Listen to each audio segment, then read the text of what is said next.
Olá, meu nome é Gustavo Surlo, eu sou biólogo e ilustrador botânico e hoje eu vou dar uma aula de introdução à ilustração botânica aqui, certo? Essa aula está sendo patrocinada pela Pró-Reitoria de Extensão da Universidade Federal da Bahia, juntamente com o Museu de História Natural da Bahia. E, como primeiro tópico dessa aula, a gente tem que definir o que é ilustração botânica. A ilustração botânica ela é um ramo da ilustração científica, onde a gente representa vegetais, né? E a ilustração científica, por sua vez, ela vai ser aquela ilustração voltada para a ciência, né? E por causa disso, ela tem que ser extremamente fiel ao objeto retratado. Cor, quando representada, tem que estar certa, né? As estruturas morfológicas também têm que estar muito fidedignas, e assim como o tamanho, né, as proporções das estruturas. Bom, então vamos começar, né? A primeira dica que eu tenho para dar para vocês nesse momento inicial é que escolham objetos botânicos, plantas que vocês conheçam, que vocês tenham familiaridade, né? Isso vai tornar esse processo mais fácil, na minha opinião. Então hoje a gente vai ilustrar aqui essa planta. Ela é a Nepenthes bicaucarata, é uma planta carnívora, uma planta que faz parte da minha coleção. Eu adoro esse tipo de planta. E a gente vai ver agora mais de pertinho que estruturas que a gente vai representar. Bom, essa aqui, como eu disse, é a Nepenthes bicaucarata, né? Ela parece uma planta bem comum, bem normal à primeira vista, mas quando a gente vê melhor, a gente entende que o prolongamento aqui, né, que a nervura central de cada uma das folhas se prolonga aqui no final, e ela vai terminar nessa estrutura que a gente chama de assídio. Esse assídio nada mais é do que uma folha modificada, né, em copo, literalmente um copinho, e esse assídio vai atrair, através das suas cores chamativas e do néctar que ele produz, diversas espécies de insetos. Esses insetos eles vão acabar escorregando aqui nessa abertura desse copinho, né, do assídio, e caindo aqui na região inferior da armadilha. Nessa região a gente tem um líquido digestivo, né? Então esses insetos vão ser digeridos pela planta e os nutrientes provenientes dele vão ser reabsorvidos pela planta. Uma característica interessante da Nepenthes bicaucarata, dessa espécie, né, é que ela produz esses dois dentinhos aqui, como vocês podem ver. Na verdade, esses dentinhos são nectários, são glândulas que produzem néctar, né, possuem glândulas que produzem néctar. E estão entre os maiores nectários do reino vegetal. Então, essas são estruturas que precisam ser representadas na ilustração botânica. Então, hoje a gente vai ilustrar o assídio da Nepenthes bicaucarata.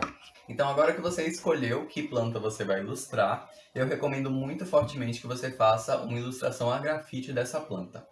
Essa ilustração a grafite, ela não vai ser a definitiva, não vai estar no papel definitivo, mas é nela que você vai definir o tamanho da sua ilustração, a posição da sua planta, você vai evidenciar os caracteres morfológicos que você quer que apareçam realmente nessa planta.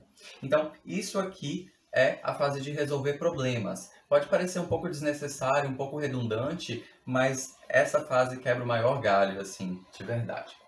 Bom, então, como desenhar, né? Eu indico muito fortemente que vocês usem a técnica do esboço. Você pode nunca ter ouvido falar disso antes, mas é uma coisa muito mais simples do que pode parecer. Nessa técnica, a gente literalmente olha para a estrutura morfológica, para a planta que a gente quer desenhar e vê que forma geométrica essa estrutura mais se assemelha. Aqui no meu caso, né, com o assídio, ele tem uma forma muito oval. Então eu posso desenhar um círculo aqui no meu papel e a partir desse círculo e olhando sempre para o meu objeto, eu posso ir adicionando detalhes que vão caracterizar melhor essa estrutura aqui no papel. Eu vou mostrar mais de perto como isso funciona para vocês. Bom, gente, então tá aqui o meu assídio, posicionei ele de uma forma que eu acho que é bem didática, dá para mostrar bem tudo que eu quero. E vou partir aqui para a ilustração. A primeira fase é definir o tamanho que eu quero, né? Botei aqui um pouquinho maior do que na vida real, porque é mais fácil representar os detalhes assim. Eu disse anteriormente para vocês que eu tinha visto uma forma mais ovalada nesse assídio, né? Então eu venho aqui no papel e coloco uma forma mais ovalada. Tudo é muito leve nesse primeiro momento, porque nenhuma dessas linhas vai ficar até o final. Elas só vão te dar um norte para onde você coloca mesmo as estruturas. Aí eu coloco aqui a extensão, que eu disse para vocês que é a extensão da nervura central da folha, com traços bem leves nesse primeiro momento, né? E agora eu vou começar mesmo a colocar mais informação nesse esboço. Vejo aqui que essa linha está muito compatível com a silhueta posterior dessa planta, então eu mantenho e reforço esse traço, mas essa aqui já não. Então essa aqui eu vou descartar, não preciso apagar agora também, mas eu vejo que é mais ou menos isso aqui, né? A parte ventral do assídio. Então, venho aqui, coloco uma forma mais ovalada para o meu peristômio e tem uma extensão aqui do lugar que eu estou, consigo ver que tem uma extensão desse peristômio até chegar nessa tampinha aqui da folha. Então, venho e coloco também a extensão. Ela está bem delgada aqui do ponto de vista que eu tenho. E coloco aqui uma forma que represente mais ou menos a minha tampinha. Eu estou vendo um triângulo aqui de onde eu estou, certo? E os dentinhos, né, que eu falei para vocês, que são os nectários, posiciono eles aqui mais ou menos. Reforço os traços que eu acho que são mais compatíveis, como eu disse anteriormente. E vou colocar agora as alas. Bom, então essas alas elas são prolongamentos aqui do assídio que facilitam a subida de presas até o peristômio. Elas acabam escorregando aqui no peristômio, né? Então é uma ferramenta que a planta tem para aumentar a captura de presas. Outra estrutura morfológica interessante, importante de ser representada. Então a gente vem, coloca mais ou menos a largura delas aqui. Tá? Uma dica que eu dou é que vocês peguem no lápis aqui pela parte de trás, não peguem muito aqui, porque senão você vai colocar muita força no seu traço, vai ser difícil de apagar depois. Se você pegar aqui, o seu traço sai mais leve, né? Venho, coloco aqui o que eu tô vendo mesmo, né? Pronto. Esse aqui é o meu esboço. Ele não parece muita coisa, né? Mas como eu disse, ele vai dar o meu norte para minha ilustração. Facilita demais. Bom, então agora a gente vai medir e ver se as estruturas estão proporcionais realmente ao que eu estou desenhando, certo? Eu vou só colocar mais alguns detalhes.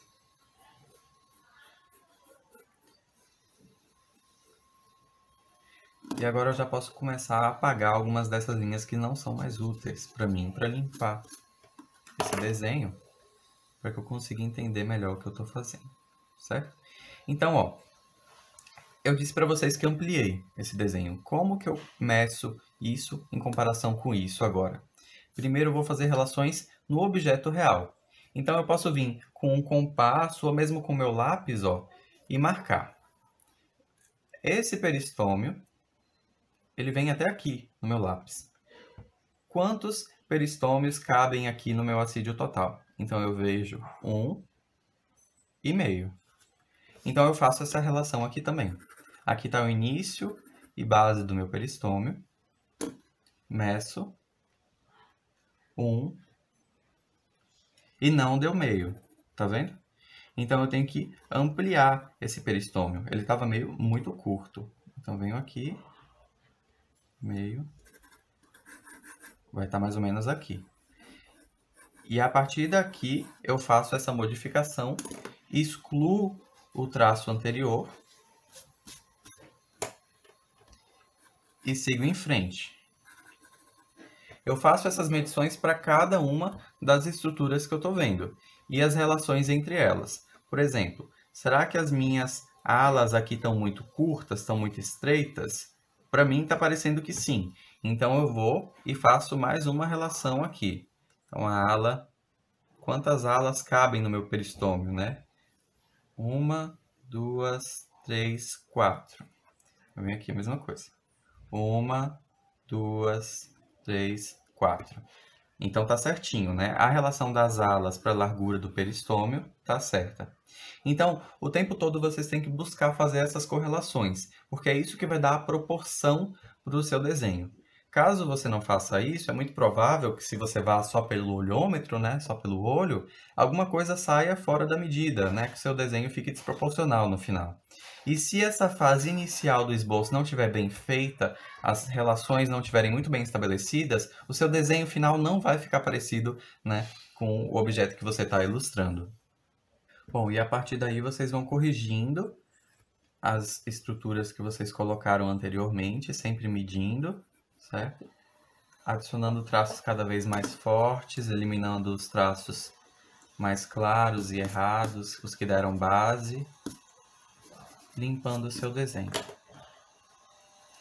E é nessa parte que a familiaridade com o objeto retratado ela é importante, né?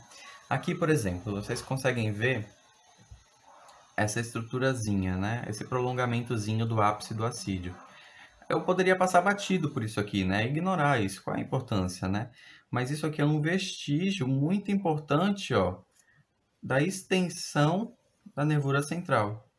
Então, tendo essa familiaridade com o objeto, fica muito mais fácil eu não omitir nada, né? Eu não passar batido em um detalhe importante e fica muito mais fluido o desenho mesmo, né?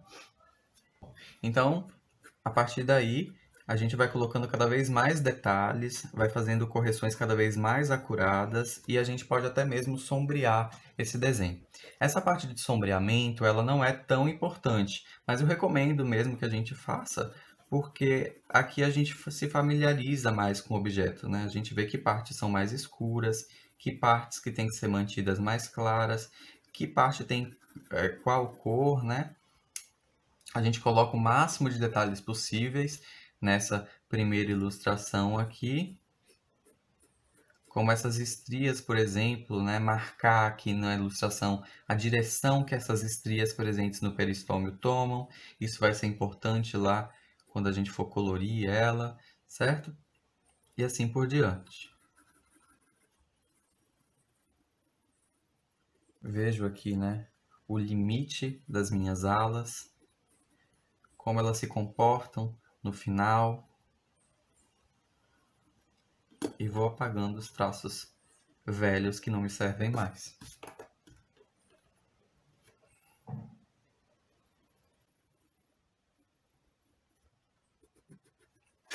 Bom, seguindo assim, a gente vai ter cada vez mais detalhes e vai ter uma ilustração cada vez mais fiel ao nosso objeto. Para adiantar o vídeo, eu já fiz uma ilustração prévia do assídio, que ficou assim, né? Então essa aqui é a minha ilustração em grafite do assídio da Nepenthes bicalcarata. E a partir de agora, a gente vai passar isso aqui para o papel definitivo, um papel de aquarela que tem propriedades diferentes desse aqui, e eu vou explicar para vocês mais adiante. Bom, gente, então, depois de fazer todas as medições e sombreamento, esse aqui é o resultado final. Essa aqui é uma ilustração que eu tinha começado anteriormente, eu gastei um pouquinho mais de tempo nela, ela está mais trabalhada, mas aqui eu tenho salvas todas as informações que eu julgo necessárias, que eu julgo importantes para a representação da Nepenthes bicalcarata, certo? E agora, como eu passo isso aqui para o papel definitivo, né? Primeiramente, a gente tem que falar sobre que papel definitivo é esse. E eu recomendo, o que eu uso particularmente, é o Mulando Roy, com essa gramatura aqui de 300 gramas por metro quadrado. Quanto maior a gramatura do seu papel, melhor para a aquarela, que é a técnica que a gente vai usar hoje, certo? Se você colocar a aquarela em um papel muito fino, como é o caso desse aqui que a gente usou para fazer o esboço, ele vai enrugar instantaneamente. Então, papéis que são mais grossos, têm gramatura maior, eles são mais resistentes à água e são, assim, né, os mais indicados para essa técnica da aquarela. Então, a gente vem aqui com um pedacinho de papel vegetal, fixa esse papel vegetal sobre o nosso desenho e a gente vai tirar o risco dele aqui, o mais fiel possível. Então, retirei aqui, né, passei por cima de todo o meu desenho com o papel vegetal e ele está aqui. Agora, eu cubro a parte de trás do meu papel vegetal com um lápis mais escuro, pode ser um 6B, como eu estou usando aqui, esse toquinho, esse restinho de um lápis 6B. E levo isso aqui para o meu papel definitivo. Quando eu chegar lá, eu viro mais uma vez. E isso vai funcionar como se fosse um papel carbono no meu papel definitivo, né? Os riscos que eu passar aqui por cima vão ser deixados de uma forma limpa e precisa no meu papel com a gramatura maior, o papel de aquarela, certo? Então, tirei só alguns traços aqui para vocês verem. E o resultado vai ser mais ou menos esse aqui no meu papel de aquarela. Então, eu evito todas essas linhas que eu apaguei aqui, todas essas marcas mais profundas no papel, né? Vai sair uma ilustração final com uma qualidade muito mais legal se eu fizer esse processo de transferência. Bom, então eu passei o meu desenho aqui para o papel definitivo, ele está bem em linhas bem leves, bem claro. E que outros materiais, além do papel com uma gramatura legal, né, eu aconselho acima de 300 gramas por metro quadrado, a gente usa para aquarela? Separei aqui alguns, né? Então, primeiro a gente tem as tintas. Eu gosto dessa marca, o Winsor & Newton. A linha Cotman, que é a linha para estudante, já está ótima para o início, né? A paleta. Minha paleta é super bagunçada. Eu aconselho que vocês não tenham uma paleta suja assim. Deixem as cores separadinhas, né? Deixem tudo limpinho. Um papel absorvente, papel toalha mesmo, desses de cozinha. Água, né? Um copinho com água, que vai ser o solvente aí das suas tintas. E os pincéis. Em relação aos pincéis, quanto mais macio for, melhor para aquarela. E a gente precisa de no mínimo 2. Um vai servir para água e o outro vai ser para o pigmento mesmo, efetivamente. Eu também uso os pincéis da Winsor & Newton, o Série 7, são os melhores na minha opinião. Então, vamos começar agora, né? As cores predominantes aqui no meu assídio são esse verde oliva, não muito brilhante, né? E esses tons avermelhados aqui nas alas. Então a gente vai começar por esse verde. Eu não tenho esse verde pronto, eu raramente compro verdes prontos. Eu prefiro fazer as minhas tintas, né? Então, para isso, eu vou usar a teoria das cores. A teoria das cores, ela me diz basicamente que se eu misturo uma cor com outra, eu vou ter uma terceira específica resultante dessa mistura, né? No caso dos verdes, eu vou misturar aqui um amarelo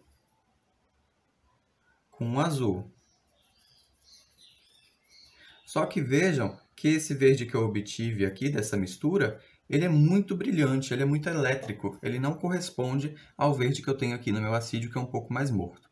E aí o que eu faço para consertar, para alcançar essa cor, né? Muita gente poderia pensar que eu uso um preto aqui para escurecer mais esse verde, né? Mas a gente não faz isso. Outro pressuposto da teoria das cores são as cores complementares, que são as que mais oferecem contraste entre si. No caso do verde, a cor complementar vai ser o vermelho. Então eu venho aqui, adiciono um pouquinho de vermelho a essa mistura. E a gente pode ver que o meu verde ele ficou bem mais opaco, né? Bem mais escuro. Vou botar mais um pouquinho. E agora eu obtive a cor correspondente. Essa questão da cor complementar, toda cor tem a sua cor complementar, né? Eu citei aqui o exemplo do verde, mas a cor complementar dos laranjas, por exemplo, são os azuis, e vice-versa. A cor complementar dos amarelos são os lilazes. Então, sempre que você precisar escurecer, precisar de um tom mais baixo, né, você pode usar a cor complementar. Então, vamos começar a pintar aqui efetivamente essa planta. E é aqui que entram os dois pincéis. O primeiro vai ser o meu pincel de água. Esse pincel de água ele vai fornecer uma película de água aqui sobre a superfície do papel e é ele que vai delimitar as áreas que o pigmento vai se espalhar. Então, venho com o meu pincel de pigmento aqui e o pincel de água. Eu vou mostrar para vocês como o pigmento se comporta numa área que tem a película de água e numa área que não tem.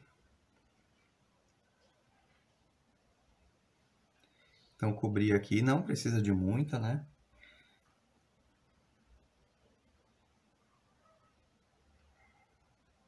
E aqui tá assim. Então, veja só como se comporta o meu verde aqui.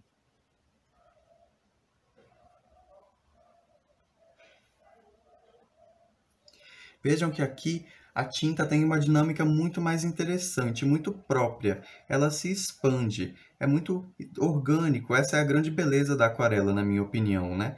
E isso aqui corresponde com muita veracidade às cores das plantas que a gente vê na natureza, né? Agora, nessa área seca aqui do lado, veja como vai ficar diferente, né? A tinta não se expande, ela fica limitada à área que o pincel tocou. E isso aqui a gente não vê com tanta frequência na natureza, certo? Então, olha a diferença que a utilização do pincel de água causa, né? E quando a gente entende essa dinâmica do pigmento, a pintura se torna muito mais fácil, muito mais prazerosa. Essa região aqui, mesmo que eu venha com o pincel de água depois, eu não obtenho um resultado tão legal como se eu tivesse depositado essa película de água aqui anteriormente.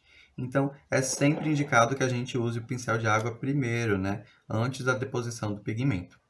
Um segundo pressuposto da aquarela é que a gente deve trabalhar em camadas. Se eu vier nessa camada, nessa primeira camada de água e pigmento que eu coloquei aqui, e tentar trabalhar em cima dela enquanto ela ainda estiver úmida, muito provavelmente eu vou retirar essa tinta que eu depositei aqui anteriormente. Então, eu vou acabar apagando o que eu fiz. É importante que eu espere ela secar, para aí sim passar um outro pincel de água em cima e outras camadas de aquarela. Assim sucessivamente, até você sentir que atingiu os tons da sua planta. Um último ponto que eu queria falar nesse primeiro momento é que na aquarela a gente geralmente coloca as cores mais claras primeiro e depois vai passando para os tons mais escuros. Isso dá uma ideia muito saudável, muito legal sobre o balanço das tonalidades ali no seu objeto, né? Então eu posso vir aqui, sempre com meu pincel de água, nessas primeiras etapas, com as cores mais claras, sabendo que as zonas mais escuras vão ter outras camadas de tinta aqui por cima posteriormente, certo?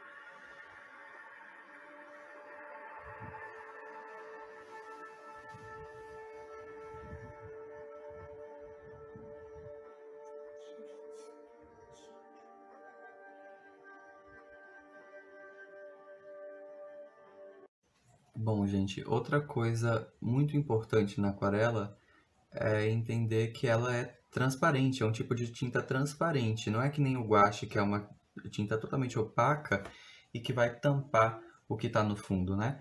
Então, veja só, quando eu passo a tinta aqui por cima do grafite, o grafite ainda pode ser visto embaixo, né? A depender da cor da tinta. Se ela for muito clara, você ainda consegue ver o grafite por baixo, certo? Então, essa transparência é extremamente importante para a gente. Se a gente quiser um tom mais escuro, a gente vai colocar menos água na tinta, ela vai ficar mais concentrada. Mas se a gente quiser um tom mais claro, ao invés da gente colocar a tinta branca na aquarela, a gente só vai diluir ela mais. Eu vou mostrar isso aqui no cantinho para vocês. Então, vou usar aqui o meu pincel com água em 2 pontos. Nesse aqui, vou colocar um pigmento mais concentrado. E nesse aqui, um pigmento mais diluído. E aí vocês podem ver que a cor dele, né, a intensidade dele mudou radicalmente só com a concentração.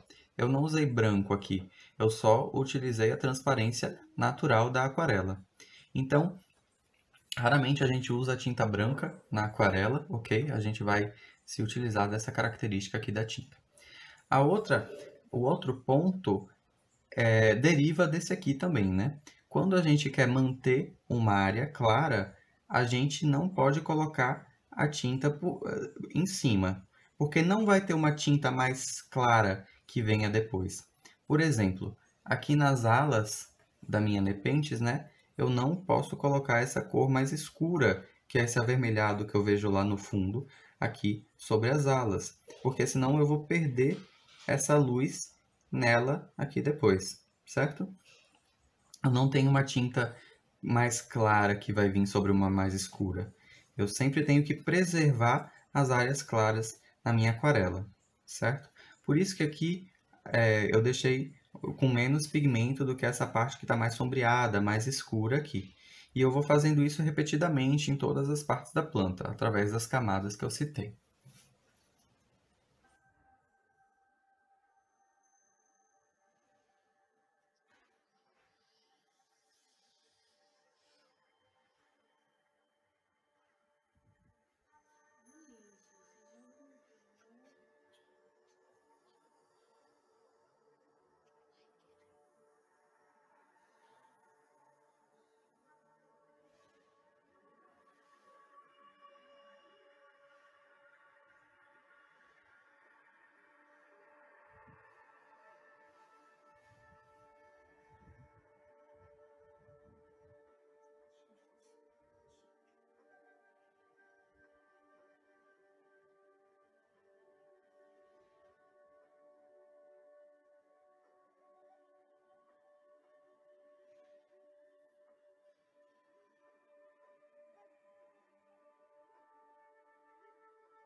Bom, gente, o pincel de água, ele não serve só para colocar a primeira película de água que vai diluir a tinta.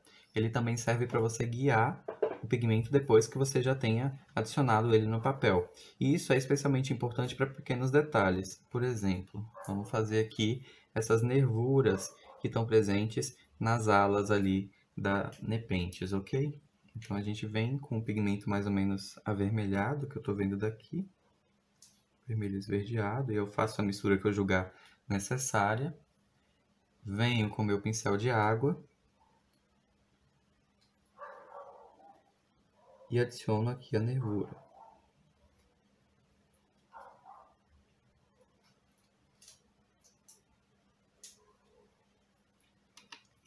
Quando eu ver que a nervura não representa o que eu estou vendo ali, eu ainda posso guiar ela, pelo menos em parte, com um pincel de água, com não tanta água quanto eu usei anteriormente. E aí eu venho cá e corrijo a direção e espessura dessas nervuras. É importante que eu coloque esses detalhes menores só depois que eu tiver colocado as cores certas e as tonalidades, né, os valores corretos em toda a ilustração. Porque se eu colocar esses detalhes muito pequenininhos e vier depois com outra camada de água e outra camada de tinta, é possível que essa outra camada de água tire essa tinta que eu coloquei aqui, que está nesses detalhezinhos menores, ok? Então, tentem seguir essa ordem. Primeiro as coisas mais escuras e maiores, e depois a gente vai afunilando para os detalhes menores, ok? Bom, gente, então utilizando essas dicas, né, que eu dei até agora, a gente vai colocando cada vez mais detalhes na ilustração até chegar a esses detalhes mais fininhos que a gente consegue ver aqui na planta, né? É sempre importante que a gente tenha esse objeto que está sendo ilustrado perto da gente como referência, certo? Então, nesse momento de colocar esses detalhes tão fininhos como as estrias aqui do peristômio ou a textura da parte externa do peristômio, a gente não precisa mais do pincel de água. A gente só vai com o pincel de pigmento, porque senão a gente perderia, né, esses detalhes. Então, depois de algumas camadas, depois de algum tempo, essa aqui é a ilustração finalizada do peristômio. Bom, gente, essas eram as dicas que eu tinha para passar para vocês hoje. Eu espero que vocês tenham gostado, espero que tenha sido útil. Eu queria desejar um feliz dia 18 de maio, que é o dia de fascinação pelas plantas, olha que data legal, né? E dizer que a importância da ilustração botânica reside nessa questão de que quando você fala de uma planta em um artigo científico, né, dentro do campo científico ali, é muito positivo que você tenha uma imagem associada, uma imagem esquemática associada. Por isso que muitos artigos que trazem espécies novas de plantas sempre tem uma ilustração botânica ou outra ali. Bom, é isso. Feliz dia 18 de maio e obrigado.